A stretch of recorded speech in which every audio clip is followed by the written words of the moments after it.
నమస్తే, welcome to ATV.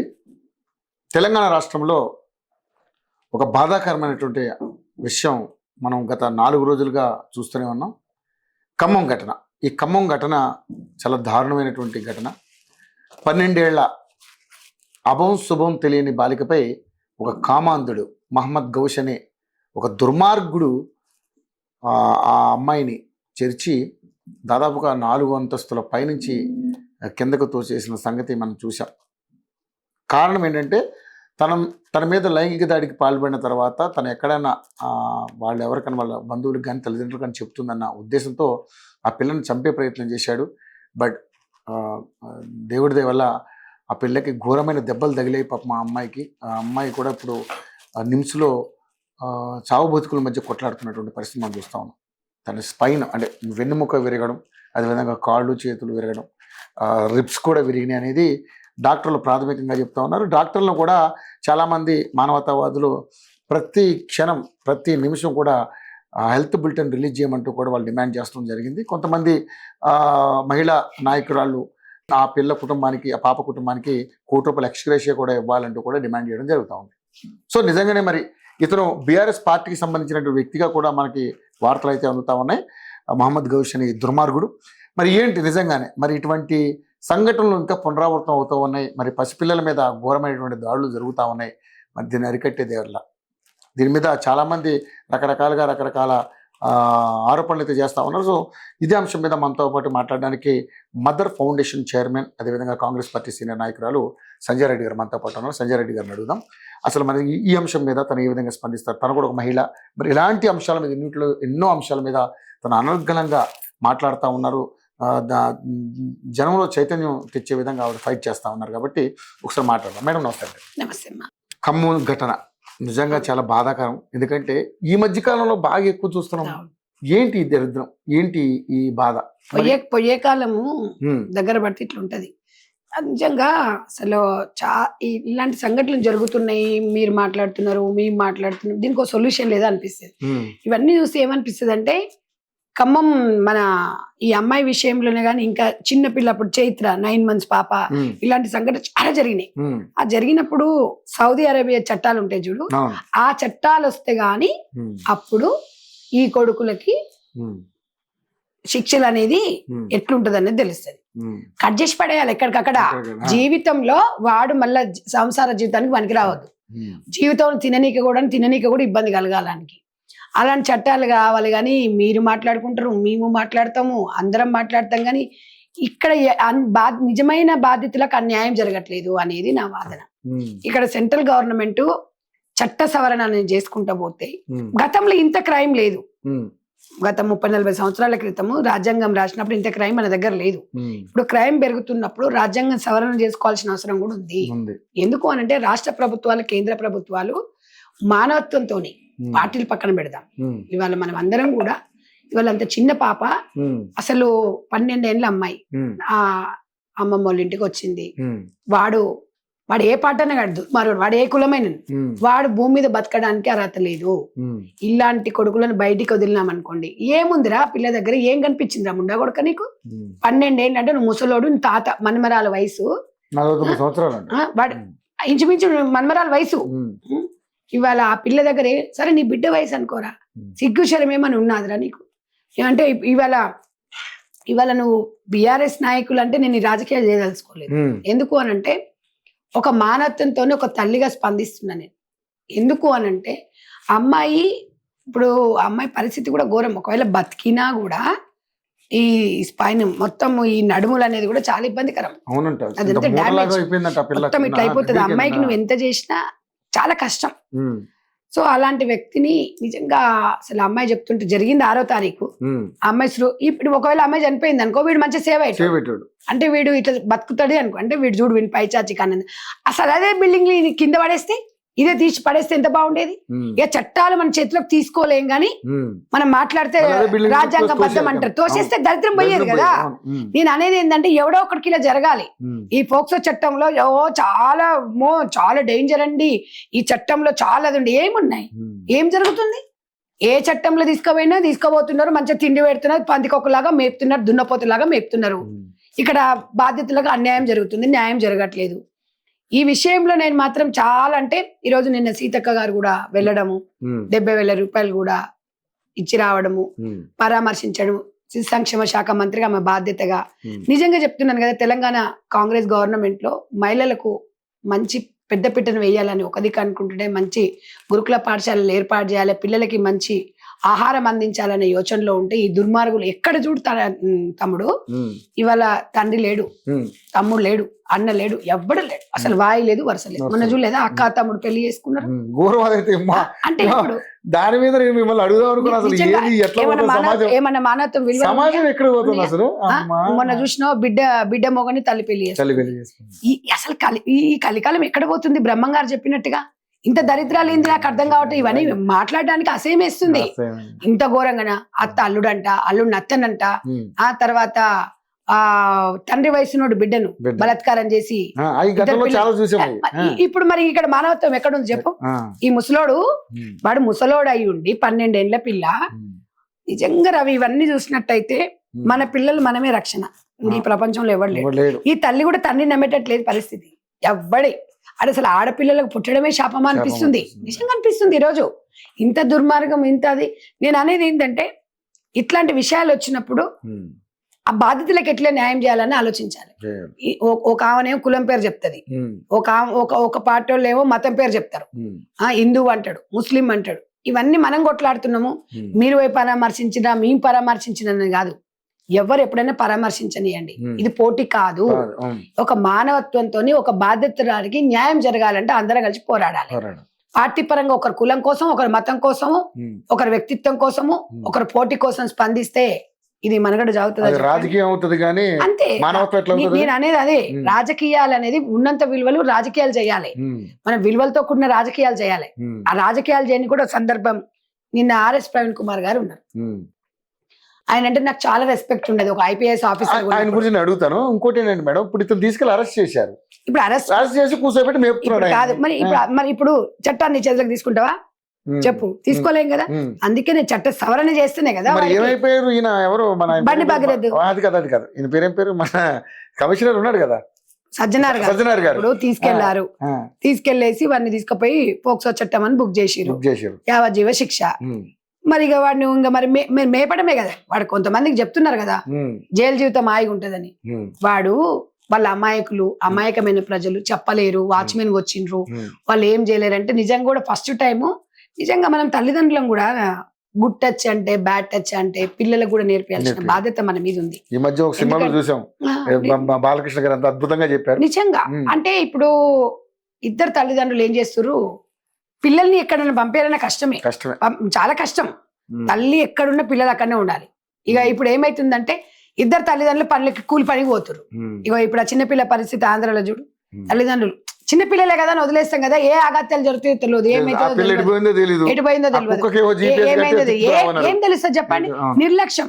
తల్లిదండ్రుల బాధ్యతగా మనం ఉండాలి. నేను ఒక అమ్మగా చెప్తున్నా, రాజకీయ పరంగా చెప్పట్లేదు. రాజకీయాలు అనేది ఎప్పుడైనా ఒకటి గుర్తుపెట్టుకోండి, మనం పుట్టినాకనే రాజకీయాలు పుట్టినాయి. రాజకీయాల సిద్ధాంతాల ప్రకారం కాదు మనం నడిచేది, అది గుర్తుపెట్టుకోండి. ఇంతసేపు రాజకీయాలు చేసుకుంటూ వచ్చేది ఏముండదు. మన వల్ల మంచి జరగాలి, కానీ చెడు జరగకపోయినా, మంచి జరగకపోయినా చెడు జరగకూడదు. కానీ ఇంత మనం ఎలాంటి పరిస్థితులు ఉన్నామంటే, అసలు ఇంత పోటీ అయిపోయిందంటే, మీరు పోతున్నారా మేము పోతున్నామా, ఈ టీవీలో పాల్గొన్నామా ఆ టీవీలో పాల్గొన్నాం, ఇదే తప్ప ఈ పార్టీ ఇది చేసిందా ఆ పార్టీ ఇది చేసిందా అనేది. వాస్తవానికి ఇవాళ వ్యాఖ్యలపైన నిజంగా నేను స్పందించదలుచుకున్నాను. ఆ కుటుంబానికి మాత్రం డెఫినెట్ గా న్యాయం జరగాలి. తప్పకుండా తెలంగాణ ప్రభుత్వం వాళ్ళని ఆదుకుంటుంది, వాళ్ళ కుటుంబానికి అండగా ఉంటుంది. సీతక్క గారు కూడా చెప్పారు, స్పెషల్ గా ఇద్దరు వ్యక్తులను కూడా అక్కడ పెట్టారు. ఇక మనం చేయాల్సింది అంతే ఉంటది నాన్న. జరిగిన దానికైతే మనము వెలకట్టలేము.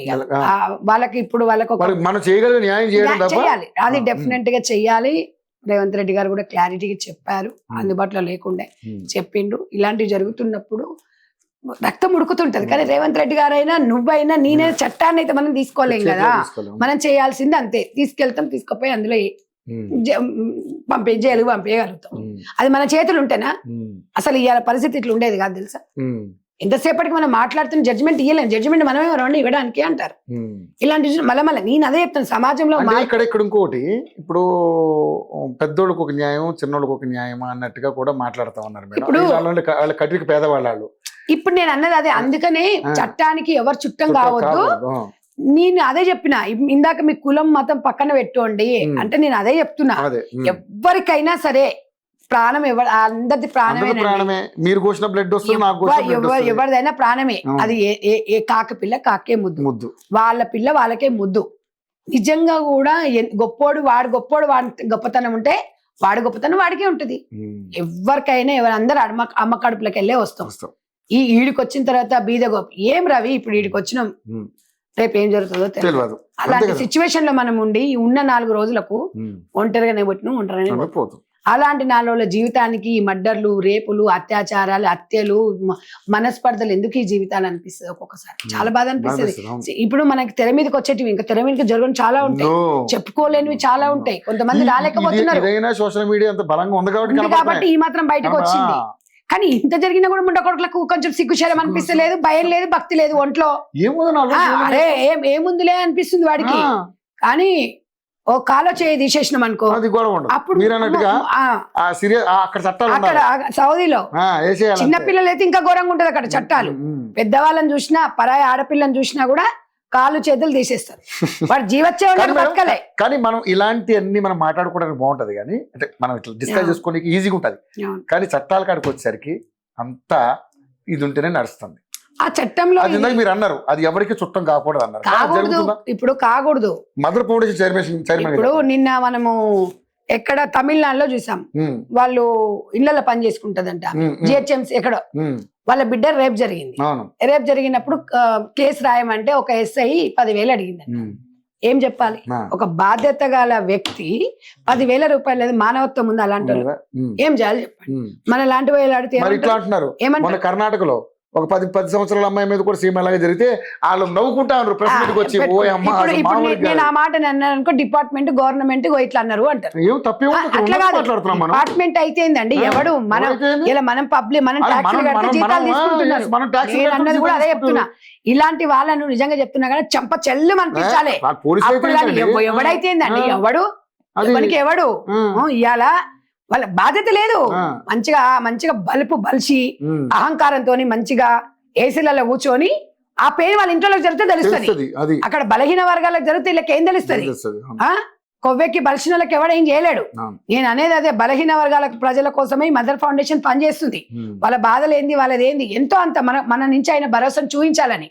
మొత్తం మన బాధ్యత తీసుకోలేం, కానీ ఎంతో అంత మన నుంచి అయ్యింది. కాబట్టి మన పిల్లలు జాగ్రత్తగా ఉండాలి, మన కుటుంబం బాగుండాలి, మనం కుటుంబం బాగుండాలి. అందుకే చెప్పేది అందుకే. కానీ ఏదేమున్నా ఇప్పుడున్న రోజులలో ఇద్దరు కలిసి సంపాదించుకుంటేనే 4 మెతుకులు. మరి వీళ్ళ పరిస్థితి ఏంటంటావు? తల్లిదండ్రులు బయటికి వెళ్ళిపోతారు, ఎవరు ఉండాలి గార్డెన్ వీళ్ళకు? ఇంటి దగ్గర ఎవరు ఉండాలి? అప్పుడేమో ఉమ్మడి కుటుంబాలు ఉండే, ఇప్పుడు ఉమ్మడి కుటుంబాలు లేని లోటు కనపడతామో చూడాలి. అది కూడా కనపడతలేదా ఇప్పుడు? అని వాళ్ళకి బాధ అనిపించడం తెలియాలి కనీసం. బాధ కాదు మనకైనా కూడా. ఇప్పుడు మీకు 2 పిల్లలు ఉన్నారండి, 2 జాబులు చేస్తే ఎవరు చూసుకోవాలి పిల్లల్ని? మనకు తెలియదా? డే కేర్ లో వదిలిపెడుతున్నాం, వాడికైతే పైసలు పెడుతున్నాం కదా. అదే ఉమ్మడి కుటుంబంలో ఉంటే మంచిగా అమ్మమ్మ తాతయ్య చూసుకునేది, కొంచెం పద్ధతి కూడా పెరగటోళ్ళు పిల్లలు. ఇప్పుడు ఆ పద్ధతులు ఉన్నాయా, పాడులు ఉన్నాయి, ఏమున్నాయి? 24 గంటలు మొబైల్స్, వచ్చిన చెత్త చెదారం మొత్తం ఇది, ఈ క్రైమ్. చాలా చక్కగా చెప్పారు. మీలాంటి వాళ్ళు వాయిస్ జనాలకి వెళ్ళాలి, బుద్ధి తెచ్చుకోవాలి కొంతమంది. ఎందుకంటే మార్పు రావాలి మేడం, నిజంగా కూడా మార్పు ప్రజలలో రావాలి, అందరి వ్యవస్థలో మార్పు రావాలి, చట్టాలలో కూడా మార్పులు రావాలి. రానంత వరకు మీరు ఇట్లాగే మీరు మాట్లాడుతుంటారు, మేము మాట్లాడుతుంటాము. ఒక్కొక్కసారి అసేమేస్తుంది మా మీద మాకే, ఏం మాట్లాడాలని. ఏముంటది అయ్యా చిన్న పిల్లల దగ్గర ఏముంటది చెప్పండి? అరే మీకు అంత దులా ఉంటే మీకు తగ్గోళ్ళు ఉంటారు రా పోండి. కానీ ఆ చిన్న పిల్లల దగ్గర ఏముంటది? దొంగ నా కొడుకులారా, మనుషుల మానవత్వం కాదారా? అమ్మ లేదు, మీకు పిల్లలు లేరు, మీకు తల్లి లేదు, ఓ పెండ్లం లేదారా? మీకు వాయి లేదు, వరుస లేదు, ఏం బతుకులురా మీ బతుకులు పాడుగాను? ఎందుకురా ఇలాంటి బతుకులు? అసహ్యం వేస్తుందిరా మీ ఇలాంటి ఎదవలను చూస్తుంటే.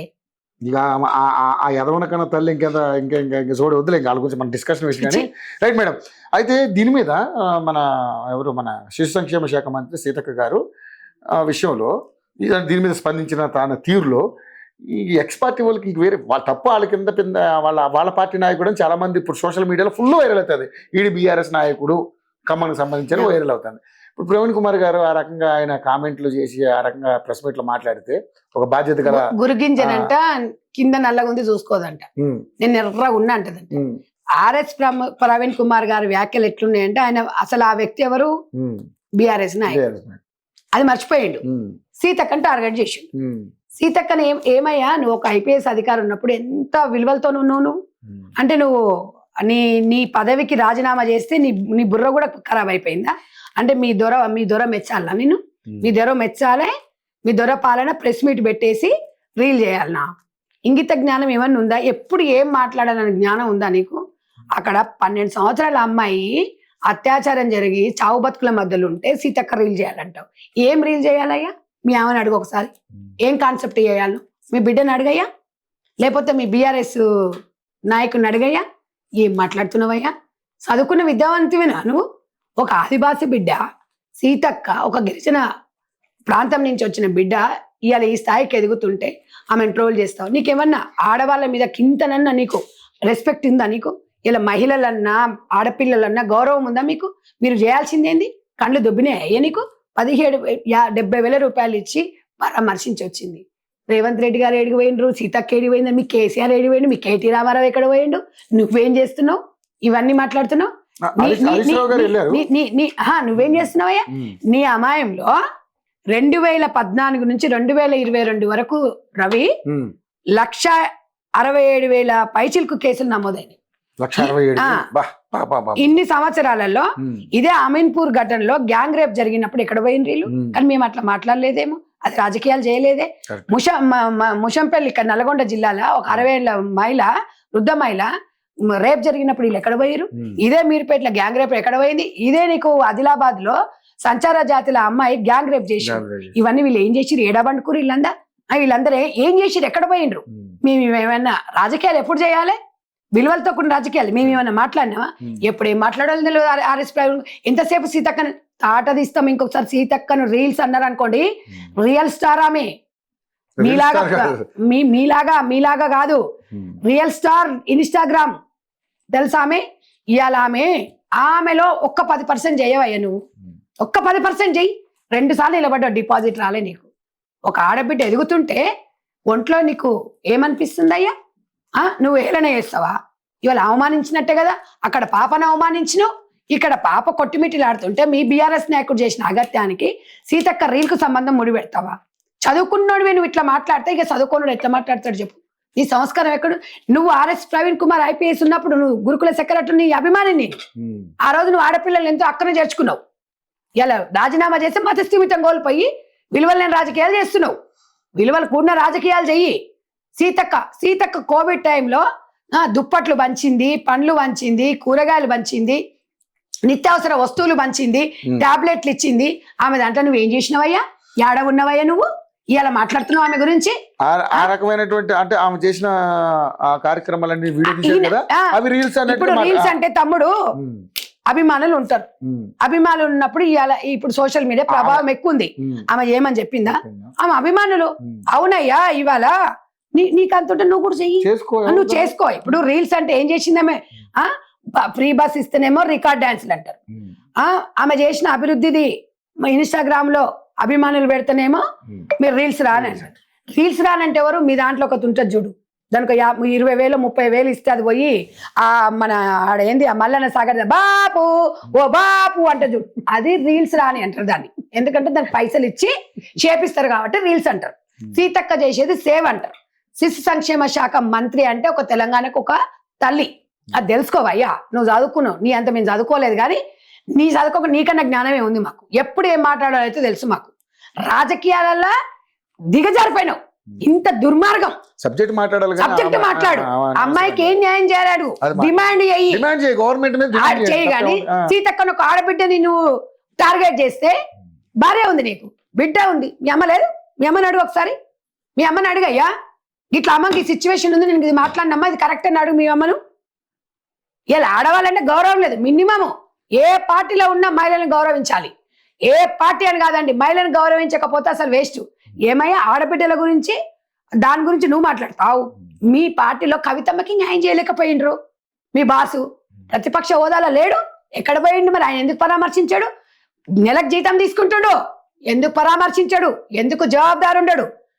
రేవంత్ రెడ్డి గారు ఇలా మంత్రులకు చెప్పిండు, ఆయన పని నిమిత్తం 100% ప్రతి విషయంలో అండగా ఉంటున్నాడు, పెద్దనలాగా ఉంటాడు, కుటుంబాన్ని ఆదుకుంటున్నాడు, అన్ని రకాలుగా చెప్పిండు.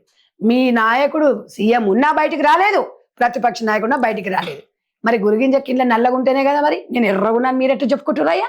ఇప్పుడు అను రాజకీయాలు చేసేది? నోరు తెరిసే సీతక్క అంటావు, నోరు తెరిసే సీతక్క గురించి వేళన ఎటకే నువ్వు మాట్లాడంగానే ఒక రీల్ చేసి పెడితే బాగుండా. ఏం రీల్ చేయమంటావయ్యా? బుర్రుందానయ్యా నీకు? కాన్సెప్ట్ కూడా మీరు మతి స్థిమితం కోల్పోయినావా నాయన నువ్వు? ఏమన్నా ప్రవీణ్ అన్న, నువ్వు ఏదో ఇట్లా కూర్చొని నువ్వు ప్రెస్ మీట్ పెట్టంగా అంత ఈజీగా ఉండదు జీవితాలు. కొంచెము మానవత్వం ఉండాలి. రాజకీయాలు ఇయ్యాలు ఉంటే రేపు పోతాయి. విలువలతో బతుకున్నావు ఇన్ని రోజులు. దొర మెచ్చుకోవాలి, వాడు మెచ్చుకోవాలి, ఈడు మెచ్చుకోవాలి, ఎవడో మెచ్చుకోవాలని కాదు. ఆర్ఎస్ ప్రవీణ్ కుమార్ గారు అంటే ఒక రెస్పెక్ట్ పర్సన్ లాగా ఉండాలి. అసలు మీ మీద రెస్పెక్టే పోతుంది. ప్రజలు ఆశీర్వదించే వ్యక్తి అప్పుడు నువ్వు సీతక్కని టార్గెట్ చేసినావు, మాడి మసైపోతావు చెప్తున్నా నేను. మీరు ఇవాళ ఏ ఆడపిల్లని టార్గెట్ చేసినా కూడా నీ కంట్రిబ్యూషన్ ఏముందయ్యా? ఖమ్మం కేసులో రా, నువ్వు వచ్చి పరామర్శించు, నీకు సోయి లేదా? ఒక్కటే చెప్తున్నా, ఏ ఆడపిల్లలను మీరు అగౌరవపరిస్తే తాటదిస్తని చెప్తున్నా. చాలా సందర్భాలలో చూసిన మిమ్మల్ని ఎంత రెస్పెక్ట్ చేసినో, ఎంత అదివునా. నిజంగా చదువుకున్న వ్యక్తి, ఐపీఎస్ ఆఫీసరు, గురుకుల పాఠశాల ఉన్నప్పుడు పిల్లలు మీరు నెంబర్ కూడా ఇచ్చేవాళ్ళు. నేను మీతో పాటు పనిచేసిన గతంలో, మీ గురించి నాకు బాగా తెలుసు. ఒక ఉన్నంత వ్యక్తి అనుకున్నా నేను. కానీ ఇట్లా మానమ్మ ఇట్లా మీకు మతి స్థిమితం కోల్పోయి మాట్లాడతారని నేను ఊహించలేదు. అందులో సీతక్క గురించి మాట్లాడితే ఆకాశం వేసి మీ మీదనే పడుతుంది. ఆమె వ్యక్తిత్వం ఏంది, ఆమె జీవితం ఏంది, ఆమె చరిత్ర ఏంది తెలుసుకోండి. ఆమె ఆరుబాటలు ఏమన్నా ఉందా? 24 గంటలు పనిచేస్తుంది ఆమె, 2 శాఖలకు పనిచేస్తుంది. ఎక్కడ చేయలేదు? ప్రతి విషయంలో కొట్లాడుతుంది ప్రతి మహిళ గురించి. ఏముందయ్యా ఆమెకు ఏం ఆరాటం పడుతుంది చెప్పు? ఇవాళ వాస్తవానికి మనం మీరెందుకు మరి ప్రెస్ మీట్లు పెడుతున్నారయ్యా? మీరెందుకు మరి రీల్స్ చేసుకుంటున్నారా? మీరెందుకు 300 ఛానల్స్ పెట్టుకున్నారయ్యా? ఎందుకు పెట్టుకున్నారు పింక్ ఛానల్స్? ఇవన్నీ మిమ్మల్ని కూడా అడగటోళ్ళు లేకనా? మీ ఇంటి ఆడబిడ్డని ఏడిపించేసి తరిమేసిరు బయటికి. ఎట్లా ఆడవాలంటే మీకు విలువ లేదు. సీతక్క గురించి మాట్లాడతారు. సీతక్క మాట్లాడలేదు అనుకుంటున్నారా? మాట్లాడుతుంది. కానీ మీలాంటి మీ దిగజారు రాజకీయాల కోసం ఆమె స్పందించదు. కానీ మా లాంటి వాళ్ళము ఆమె ఇన్స్పిరేషన్ తీసుకొని రాజకీయాలకు వస్తున్నాం. ఇలా ఆమెకు డబ్బు లేకున్నా కూడా, ఏది లేకున్నా ప్రజా ఆధారణ ఉంది. నీకున్నాదయ్యా? 2 సార్లు చేసినావు, 5,000 నీకు ఓట్లు రాలే. ఇలా ఇన్నిసార్లు ఆమె రాజకీయ జీవితంలో ఎక్కడుంటే అక్కడ అడుగు పెడితే ఆమె వెలుగునిస్తుంది. ఇలా ములుగు ప్రజలు ఆమె గుడ్డలు పెట్టుకొని చూసుకుంటారు. ములుగు బో, ఒక్కొక్క గుట్ట, ఒక్కొక్క చెట్టు ఎక్కు. ప్రతి విషయంలో ప్రతి దగ్గర ఉంటుంది సీతక్క.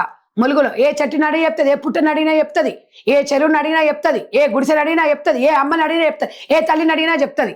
ఇది సీతక్క చరిత్ర. నీ చరిత్ర ఏముందయ్యా? నువ్వు ఏదైతే లెస మాట్లాడుతున్నావు?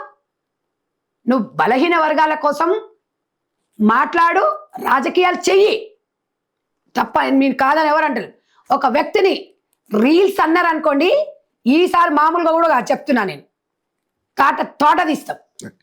మేడం, అయితే బాలికకి కంపల్సరీ గవర్నమెంట్ నుంచి అయితే తప్పకుండా ఆ విషయంలో రేవంత్ రెడ్డి గారు వెనుకకు పోరు.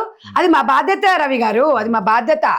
తెలంగాణ రాష్ట్రంలో ఎన్నికల వరకే ఓటు, గెలిచిన తర్వాత ఓటు అయినా గెలిపినాకైనా తెలంగాణలో ఉన్న ప్రజలు మొత్తం మా బాధ్యత 100%. ఆ విషయంలో వెనుకకు పోయేది లేదు. కుటుంబాన్ని పూర్తిగా ఆదుకుంటాము, అండగా ఉంటాము, మంచి ట్రీట్మెంట్ ఇప్పిస్తాము. 100% ఎవడో మెచ్చడానికి కాదు, అది మా బాధ్యత. పెద్దన్న ఇవాళ ఒక తెలంగాణ రాష్ట్రానికి రేవంత్ రెడ్డి గారు ఒక తండ్రి లాంటి వారు. ఇవాళ సీతక్క ఒక తల్లి లాంటిది శిశు సంక్షేమ శాఖకి. ఇవాళ ఆ అమ్మాయి మైనర్ బాలిక, ఆ విషయంలో వాడు కఠిన శిక్ష పడాలి, డెఫినెట్ గా శిక్ష పడాలి. ఆ బాధ్యత మొత్తం సీతక్క తీసుకుంటారు. మీరు ఇంకొకసారి విలువలతో కూడిన రాజకీయాలు ఎవడైనా సరే ఇలాంటివి జరుగుతున్నప్పుడు పార్టీలు పక్కన పెట్టండి, కులాలు పక్కన పెట్టుర్రి, మతాలు పక్కన పెట్టండి. పిచ్చెక్కిపోతుంది మీ కులాలు మతాలు, మీ మతాలతోని రెచ్చగొట్టేసి విధ్వంసాలు సృష్టిస్తున్నారు. ఇవాళ చేసే రాజకీయాలు ఎట్లుంటాయి అంతే, మతాలు కులాలు. రైట్. సరే మేడం, మనం నిజంగానే ఆ అమ్మాయి కోసం గట్టిగా తప్పకుండా మీరు కూడా చాలా గట్టిగానే ప్రయత్నం చేస్తున్నారు, అందరూ కూడా చేయాలి.